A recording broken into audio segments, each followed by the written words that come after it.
কবিতাটির নাম একটি বিন্দু। লেখক কবি ও সাহিত্যিক হরিনারায়ণ পোদ্দার। মায়ের চোখে একটি বিন্দু ঝরে পড়েছে, তুমি আমার মা, বিশ্বজোড়া নামটি তোমার কেউ তো ভোলে না। মায়ের হৃদয় এত মধুর, যায় না কবু ভোলা, তোমার শাড়ির আঁচলখানা শান্তিতে মা ভরা। তুমি আমার মা, তোমার চোখের অশ্রুবিন্দু ভালোবাসায় ভরা।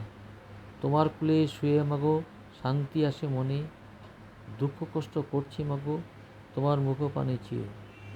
তুমি আমার মা, তোমার সেবা করছি মাগো মানুষ হব বলে, দুঃখ কষ্ট করছি মাগো তোমায় ভালোবেসে। তুমি আমার মা, জন্মদায়ী মা, তোমার স্নেহে মানুষ হচ্ছি কবু ভুলবো না।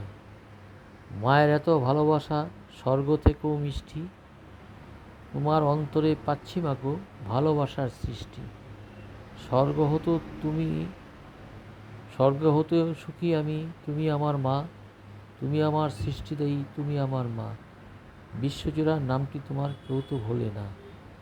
নয়ন ভরে দেখব তোমায়, বুকে দিও স্থান, স্বর্গ থেকে গড়িয়েছি তুমি, তুমি আমার কাছে মহান। তুমি আমার মা, তুমি আমার মা, জগৎজোড়া নামটি তোমার কেউ তো ভোলে না।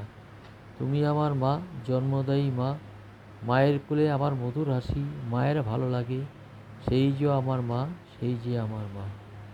এই কবিতাটি লেখাটা আমি হরিনারায়ণ পোদ্দার। আমি আপনাদের সামনে কবিতাটি পড়ে শোনালাম। যদি ভালো লাগে তাহলে আমাকে লাইক দিবেন। হ্যাঁ,